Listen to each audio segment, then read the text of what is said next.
Well, hello, wealthy women. I tell you, I am very inspired to share this next success story with you. This is a woman with a heart of gold who is out there making such a difference in the lives of families. She's not only helping them, but saving them and improving their lives. And let me just go ahead and pass over the camera. She can tell you more, but this is for all of you, every single woman, whether you have your own children or not, you know children, you know families, and I please listen to this beautiful interview because this is a woman who is on a mission to help and serve and be the best that she can be. And all right, without further ado, go ahead and take it away. Tell us your name, your business, all about you.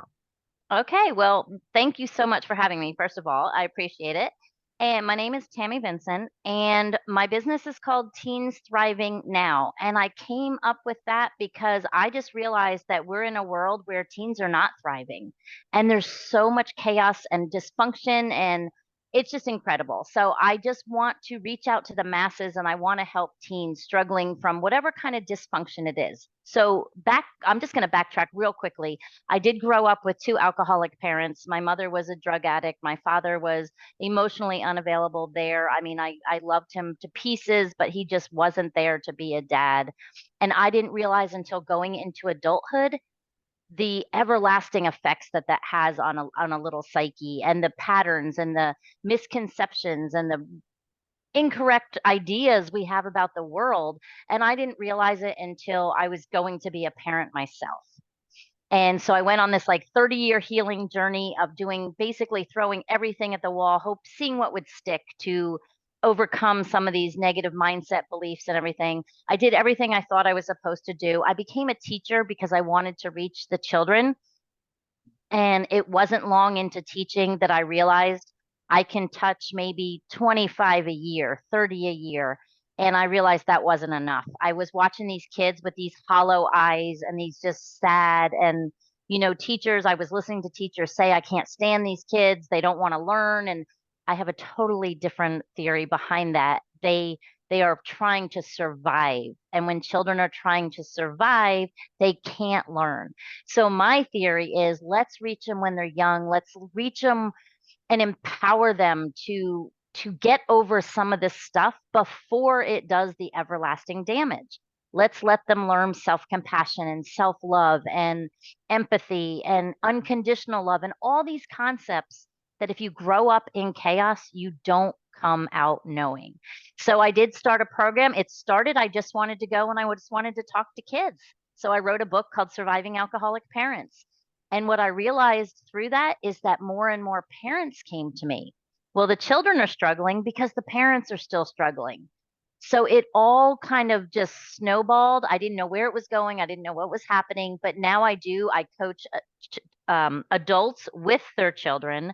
I have a group coaching program. I want to speak. I'll speak on any stage size just to get the word out to the masses that there is no shame in how you grew up or how you're growing up, but you are worth it to reach out and get the help. I love this. It's so important because so often, we're just following, society or how we were raised, and we're not always questioning our behaviors or the why, or noticing what is needing to be noticed. And I think that sometimes with kids, they get missed for that. Okay, just go to school, do your homework, and, stop doing that or do this better. And, maybe not being seen. And then they're becoming just, more shallow parts of themselves. They're hiding. And rather than having the confrontations and so forth, and they can very easily get lost without even not nobody wants to lose them, but sometimes you can't even see it. And so having, your skill set to help families to recognize patterns in their children, or and for children to be able to manage with what their home life might be, those are skill sets that become foundational pieces to help them have a much more thriving life and experience. And like your programs. Can you tell us a little bit like how it would work with your programs? So I do have I have it all wrapped up in one. So like I have a course that goes along with the group coaching, which goes along with the private coaching. So a lot of people will just want to come just mother daughter, father son, whatever it is. I don't have a license to work directly with children one on one, so I do it with the parents because that's where the breakdown is a lot of times. And a lot of parents, I was very open with my parents or with my children and said, this is how I grew up and I'm still learning. So Yeah. we learn together. And that's what I want, healthy communication skills and the questions to ask and just the self-love and parents are struggling too. So I do work with adults and children. I also, like I said, I speak, but the coaching programs is more one-on-one, and then I have a group coaching, which is literally, I think healing should be accessible to absolutely everybody. So I'm available pretty much 24/7. Like if you're part of my coaching program via text, DM, whatever it is. But I jump on 3 times a week, sometimes 4 times a week at specific times. You can pick one or you can pick four every single week and just jump on and ask questions and just know you're not alone. Sometimes just sitting in the background and hearing the questions being asked is enough for people. Yes. And it gives you the courage to know. And I try to, to spread the word that, your story could save someone else's life. That is so true. And they also realize they're not alone. And it gives comfort to the fact that maybe prior they thought there was nobody they could reach out to. And now they have this whole circle of people that they can either communicate with or, like you said, just sit back and take it in. But no matter what, it becomes a safe place for them. And that is like the most important thing, to have a safe place to feel understood, to learn, to grow, to participate if they choose to. So the fact that you have this set up and you're so available, I mean, this is a program. Yes, it is meant to create more successful relationships, the family dynamic improve, but there are those cases where you are saving lives, and that is why I think that this interview is so important. And to all of you women out there, whether or not you have children or not, of others that have children that might be in need of some help, and please get this interview and connect. This is a perfect environment for healing, and I love what you're doing. It's so important, the work that you're doing. It's Yeah, it's everything. It's Thank everything. you. Well, it's our future. It's our kids, it's our middle class management. It's everything out there and we don't know what we don't know. And like you said, if you grew up in that kind of dysfunction, you thought it was normal. And Yes. so you came out with all these different ideas about how people should talk to people and how people should love and how people should respect boundaries, and it's just not out there. The emotional intelligence is just not being taught young enough that people can carry, that they can get through the tough times. Yes, it is so true what you're saying. I do hope that there's more of a shift in the whole system, because everything you just said, emotional intelligence, and also uh understanding. For my side, I always think, wow, let's get some money education out there, how to respect money, and how to save it, and all the things. These are foundational life pieces, right? Along with, let's say back in the day, home ec. All of these things matter to help you build up a strong foundational life. And all of the other subjects in school are very important, no doubt, but we are humans, right? And humans have to create foundational set points for themselves so they can thrive and go forward from those foundations. And like what you're creating is everything. It's so And I house important. absolutely, thank you. And I house it easily for everybody because my website is my name. It is very simple, tammyvincent.com. And there I just reach out. We can talk about whatever, build a plan. I do customized plans. I just want to help people I or love steer you towards someone that can. I mean, I'm not going to say I'm everybody's cup of tea, or everybody is not, some people might not resonate with that's me. I'm very straightforward. But but I just want to help. So I just Yeah. have everything there, my courses, my everything. Everything I is love there. that. My I podcast, love everything. that. Okay, so now this is one of the greatest parts now we're going to get into is the success questions. And this is, so often women, want to start a business or in the middle of starting a business and they don't always know what direction to go in or how to, maybe go go forward. And I love these success questions because they provide an atmosphere that lets them know they're not alone and that they're on the right track, or they learn some things on how to fix and adjust. And so let's go ahead and get into those, and it'll definitely be such an inspiration to everybody. So okay, here we go. Let's see, the first one is, if you had to give your number one reason for why a woman should start her own business, what would that be? Emotional and time freedom. Flat Mhm. out, if you don't, you're not owned by someone. You are your own boss. You set your own rules. You it's just it's freedom. Literally just freedom.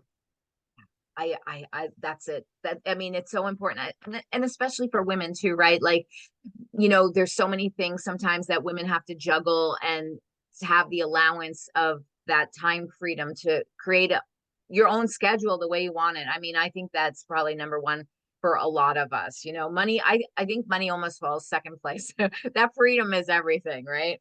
Okay, so next question. Um, what would be your number one professional tip then for a woman starting her own business? Just start. You're going to make mistakes. Just imperfect perfection. Like, let's just go. Just put your Yes, foot forward and just take a step. Give yourself grace through the entire process and know that it is a process. But you yes, can't, you can't make progress if you don't take that first step. So it's that's going to right. be, you're going to make mistakes. Honor them. Learn from each and every one. Don't ever beat yourself up. Just instead of saying, I can't believe I did that, say, what did that teach me? Everything has a learning moment, right? It's so true. Yes. And I agree with you what you're saying. And it takes a while, because when you first start out, I know I had this problem, especially when I realized I started to have to go visible, like get in front of the camera. I'm like, why? Like, why? That was never required before. And it took me a little while to, get over, oh, I should have my hair done perfect and I have to trim and edit the videos just right. And then I just said, I can't. And the great thing is, we want real people anyway. We want to see people that don't have it all together, like they look like they're airbrushed and their whole life is running perfectly, because we can't relate to that. No. We need to see real people that are having success regardless of not being perfect, like you said. And I always say, if you're not failing, you're not trying hard enough. You have to fail forward, and yeah, learn from everything. So great answer, really. Okay. What will you never compromise on with your business? Integrity. I will never, never lie, say I can do some things, be in a lane that is not mine and mislead people, because that's what's wrong with the world. There's too much saying and doing what you have to say and do to get what you need. And if you are yourself and you are honest, it all comes around. Yes, yes. The intention is everything. The intention, right? Right. Behind what's behind your work, your heart, your soul. How do you want to serve in the world and make a difference in somebody's life? And yeah, I mean, the work that you're doing, that's beyond. Like, the service is amazing. So okay, so like going back to what I was just referring to, like when I had to first start getting in front of the camera, I definitely had nerves. It didn't last so long. I think it was about the third video in, I was like over it, the Facebook Live and so forth. Did you have a little bit of that where you felt a little bit uncomfortable at first? And then how did you get over it? You know, I laugh because I remember scrolling on one of my speakers coaching groups where it was like get on camera, that kind of thing. And I scrolled through and it was 127 clips of a 15-second video. I took it 127 times. Oh, Because I was yeah, like, that nope, is. nope, nope, nope, this isn't Yep. me. And then finally I Yep. was like, you know what? Screw this. I could have made 125 clips and I could be at the beach right now. Yes, exactly. Having that time freedom, right? To do other Yes. things. And I watched the first one, and what I did, literally, this is what I did. I watched the first one, or I watched the first 10 videos that I had, and I found everything good about them. Oh, that's good. So when I looked at them and I was like, oh, look at my face. Like I squint my eyes. I mean, when I talk, I laugh and I have squinty eyes. Oh, well.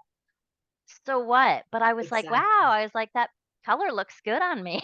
There you go. I love that angle because it's so often we'll find our faults instead of our, the good things that are going on. So I love that. Right. Yeah. And it's also, I looked at it like I did when I was in sales, that I'm not talking to people to get something from them. I'm talking to people to give something to them. So Yes. not being on camera is actually, I could hurt someone. I literally looked like at it like that. Like it was a disservice for me not to do it. This was everything that changed it for me as well. Everything you just said, and it's a little bit of tough love, but to all you women business owners out there that have a beautiful service that can help somebody, it's not about you. You have a responsibility to show up so that you can help somebody else. The fact that you're a little nervous, you'll get over that.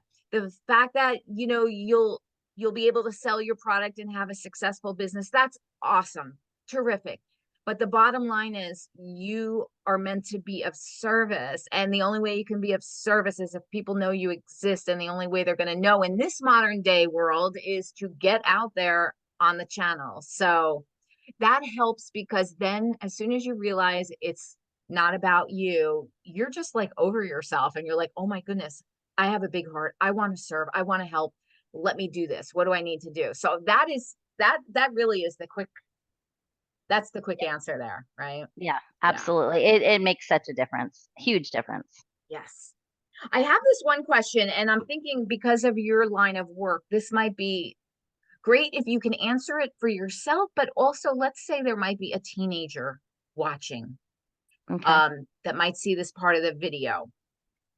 It could be very helpful. So when you are having a bad day, when you're just in a funk, and we all have them when it's just not happening, how do you fix it? How do you get out of your own bad mood and, that icky energy? Well, I can say that I start my day a little differently, and I'm very consistent about this. Before my feet even hit the floor, I say 5 to 7 things that I am thankful for before they even hit the floor. Because then when the bad things come, I start thinking about those things that I'm thankful for. So that is kind of what I do. Like with the video, when I said I looked at it and I found all the good, I just took the situation. Let's say you spill your cup of coffee. I will literally joke to myself and been like, well, the milk was probably sour. So I flip every single situation and I find the positive in it, even if I joke with myself. I mean, I do ridiculous things. The other day I do essential oils. I spilled an entire bottle of tea tree oil on my floor. Wow. Mm, So I was yeah. like, okay, well, good. This will give me 3 days. I mean, I literally immediately was like, like I should have been a little stressed out. It was burning a hole in my floor, kind of thing. But I literally said, oh, good. This will give me time to clean that room because I can't have my dog in there for 3 days. There you So go. everything, I flip everything immediately. And it takes a long time to train your brain to do that. And then You it know, it, becomes kind of a natural habit afterwards, right? it absolutely becomes second nature. If somebody cuts me off in traffic, I can be sitting next to my husband and he drops every word and hands flailing and everything else. And I'm like, wow, I'm glad that I don't have to be anywhere that quickly. Yes. I love And he's it. like, how do you look at the positive in that? I'm like, because it's easier than getting upset about it. And There's it's too a many things. choice. It's a choice. Everything is a choice. The choice. I love that. You bring back to memory, I had a coach who it was the first, I don't think she coined the term, but she brought it to my attention and I use it all the time. And when something goes wrong and your instinct is to just, go into some kind of shutdown, basically you say, this is happening for me, for not me. to me. And Mhm. then when you say, what could be the benefits of this? And I kind of do that too. Like, for example, like if I'm running late in traffic and I'm rarely ever late. So it really irritates me. But if I'm running late, I'm like, that's God divine's power to keep me out of the way of maybe some accident or something like that. So I always feel like, okay, I'm being protected. And when you think back, sometimes, we've all have gone through some things. Sometimes there's a bad moment in your life and you won't see it until years later how it brought you to the better place you are today because you don't have that ability to see into the future. And there has to be that gratitude and trust to know that if you put your head in the right direction and focus on the positives or how this is a benefit, the silver lining, the Pollyanna, the rose colored glasses, whatever you want to call it, it matters. It really does matter. It does. Okay? And I'm going to add just a little bit because you said the comment about maybe a teenager is watching this. Yes. Guys, I've been there. I have been in some of the worst situations ever as a teenager to where I lost hope for a minute. And I'll be honest, I tried to take my own life. And there is always something to be hopeful about. And for the teenagers out there, be your own best friend, no matter what. If nobody comes to rescue you and nobody is your knight in shining armor, you have it in your heart to be that for yourself. So be your own best Yes. friend. Yes. I love that. It is so important. We put so, especially the youth, often they can put so much, uh, the validation of others is such a big deal. And I promise you, young adults, you will come to an age where that just doesn't matter at all. It is so freeing and you can get there sooner because you can say yes to yourself now. But the only one you're going to want to be in so-called, competition or self-growth with is your own self. Just be a little bit better every day. Love yourself a little bit more every Hmm. day. Give yourself grace and trust and know that there's a gigantic future out there waiting for you. And you will find it or it will find you because it's Absolutely. meant for you, right? Love it. Absolutely. It's important stuff. Okay, on the topic of self-love and self-care and self-respect and all the things, can you share a couple of your favorite rituals for self-care and love? Like, do you have certain things that you do every day, or what is some special things that you do for yourself that, I love water. So my husband laughs at me, but it can be, I live in Florida. It's 97 degrees with about 150% humidity right now. And when I come home, I turn on my hot tub and I sit in my hot tub. And it's my time. I shut off my phone. I sit there with my head back and I enjoy it. The other thing is I write letters to myself all the time, all the time. So where a lot of people journal about their day, I kind of do, but it's more letters to myself. And I've just always done that. I've always, thank you for the day and just I've always written letters to myself. And then I go back and I read them and I try to find a win in every day, I no matter love how that. small. How did that start for you? Like when what was that point where you just decided to maybe go from having, maybe a mindset that was a little bit stuck in a lower mode? What changed for you? Was it books you were reading, shows you were watching, Uh, coaches, a people? combination of really everything because once I realized that I was missing, like at 26 years old, realized I was missing some basic, what you call the foundational concepts of just surviving and thriving. And I knew there had to be more. So I literally, like I said, I was throwing stuff at the wall and I didn't care what stuck. But I think the inner child work is what really worked the best for me. Mm-hmm. And that was just sitting with my younger self and writing letters to it and then having myself write letters back. And I did get my NLP certification. So I learned how to reframe some of those things and just be cozy with my younger self because we all have that younger self inside of us. Yes. And it was, but I did a lot. I did a lot of work, but like I tell people now, it took me 10 years and then I discovered emotional freedom technique, tapping and I was like, wow, I can just tap out a bad feeling. And Yeah. so that is kind of like when I made that decision, everything is a choice. I at one point I just finally it snapped and I went, wait, I can choose. I'm going to have an abundance of emotions every day. An abundance. You have how many millions of thoughts coming at you? Hmm. I'm going to choose the better ones. I'm going to choose the ones that lead me to my ultimate goal, which is happiness. I love this. I'm doing something a little different with you in this interview because I think it's important because I'm hoping that the women that view this, if they know of some young adults that might need to see a couple key parts in this interview that maybe will resonate. So I'm going to ask you, if you don't mind, can you give two examples? Let's take it to a teenager, a young adult, maybe I don't know, a typical problem they might be having. Maybe it's acceptance from friend group or something like that, or some sort of bullying or something like that. That's a popular problem that's going on, social media stuff. Can you give an example that they can do with NLP, which is neuro linguistic programming, like something they can do to maybe fix that right away?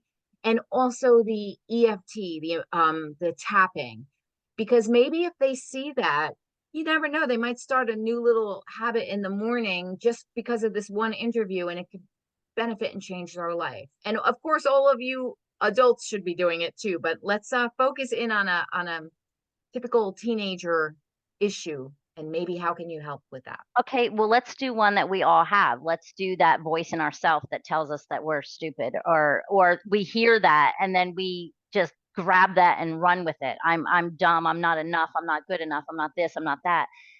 You have a voice. Like people, you literally will hear it in your mind. And of course, it's your mind saying it, but it's your basically your subconscious mind.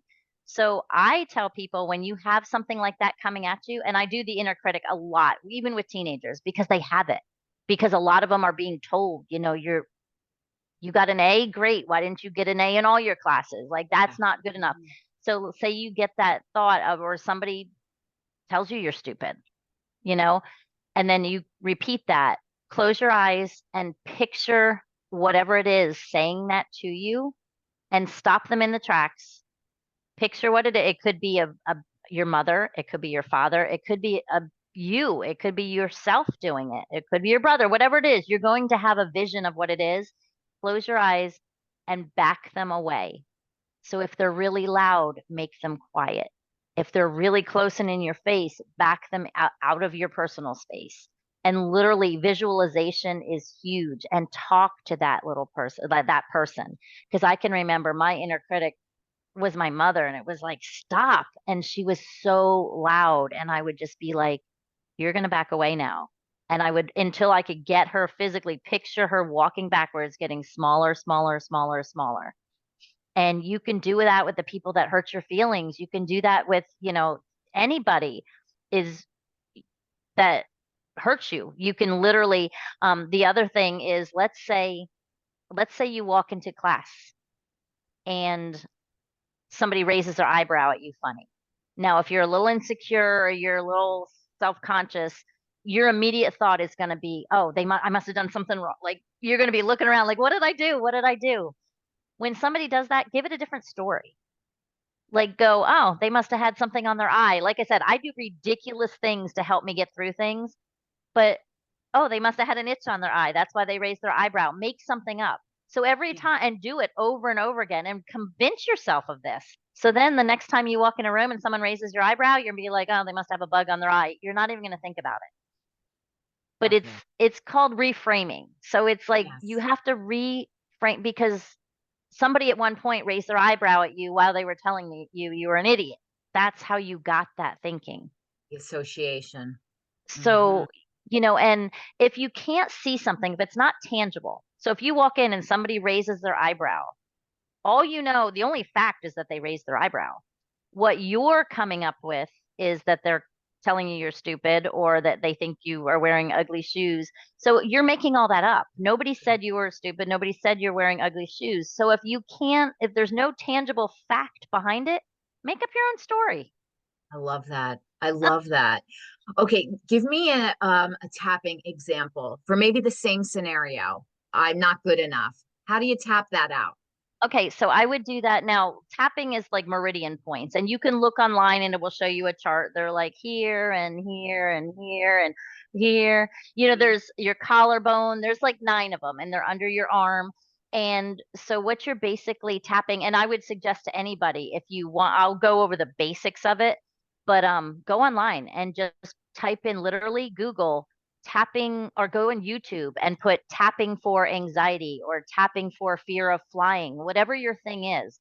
And because literally what tapping is doing is it is hitting the energy points, but it's opening up your mind. And then you're just walking through the scenario with yourself and you're giving yourself better situations. And you're telling yourself the whole time that you're lovable and that you respect and value yourself. So let's say you know that you go home at night and you're like angry and you're like, oh man, why did I let him do that? I let people walk all over me. So you might tap out, even though I let people convince me of things that I don't like, I love and deeply value and respect myself. So as you're tapping these points, you're saying, kind of repeating the same things over and over again, and you're speaking facts. So it's like, I am a strong person. I am a valuable person. I am a worthy person. And it's, like I said, it's very generalistic what I'm doing because I don't want to give you wrong. And, this is a quick Yeah, interview, but tapping is amazingly it powerful. is. It is. And you can do it for, even though my hip hurts, my body is strong. You can do it for health issues. You can do it for a lot of things. But it's really just opening up. I mean, I'm a firm believer in we're all energy. We all have these like this. If you looked at a roadmap of our body, it's all connected with nerves Absolutely. and energy and everything else. So it just kind of opens that flow because usually there's something stuck in energy. If you get a feeling in your stomach, like a clenching in your stomach, which a lot of kids have right now, a Yeah, lot of kids have right now. They're just constantly tight and clenching. You can tap out, even though my stomach feels irritated all the time, I know that I am worthy to have a better stomach, I love this. and It is so so true what you're saying. It makes such a difference. You wouldn't think, but the little things that because of the combination of the physical connections and the words and the visualizations and what you were saying with like the NLP or the reframing is so important. And it really they're quick. They're simple things and they're quick and they can change the situation for yourself and pull you up and make you strong and happy and powerful again. And I even have another one like I don't know the whole of it, but I was all coaches have coaches, right? And so my right, coach it was something related to my family and I was absorbing it, right? So let's say it was a negative I didn't realize it and my behavior was going in a way that wasn't that I could do better, right? right, So anyway, I guess I'm saying this to the young adults. Imagine there's maybe a bully at school or something like that. And they're just angry and they're in your face and all the things. Like you were saying before, close your eyes and make them smaller, their voice is smaller, push them back. You can also, in that moment, pretend that they're in your hands and you could say, this is your story. This is your issues, and I'm going to return them to you. They're not mine, they're yours. And so this can clear you of all of their sort of the negative energy. power that you thought Mhm. they had on you. They don't. Give it back to them. It's Give it back. theirs. It's not yours to Yes. handle. And this was really powerful for me. Of course, this was a short version and I don't exactly know all of um the terms for what this was, but it was definitely a breakthrough. And I'm really glad that we just did this now because all of the points in this beautiful interview are so helpful that someone can kind of get going now and start to feel better now and be in their power. And like I said, thank you so much for being a part of this. And before we sign off, please share your website one more time so people know how to find you. It's just my name, www.tammyvincent.com. Perfect. Thank you so very much for the work that you're doing. Never stop doing it. You Mm-mm, I won't. I know you won't. This is your mission in life. won't. You're Mm-mm. here to help and make lives better, and the double blessing is that your life is better because of that. So it's just a beautiful circle of good energy, and I'm so thankful for you to be here. And please reach out. These kids are having, it's a little different of an experience nowadays from Mhm. maybe back in some of our generations where it was just ride our bikes all day until our parents called us in and climb trees and all the things. We had our problems too, but there's a different set of problems right now. And I think kids need to be connected with their families, feel safe, and have a beautiful help, like, coach, transformational catalyst, just a gift, a blessing like you to help them, navigate. So thank you again for being here. Thank you for having me. My pleasure. All right, wealthy women, please reach out. Please share this. This is a very, very important success story interview because it is about helping all of us build better relationships, but let's pay attention to our children out there. They need us and we need to show up for them. So let's make it a soft place that they can land and feel safe to talk. So, okay, that's it for now. See you next time.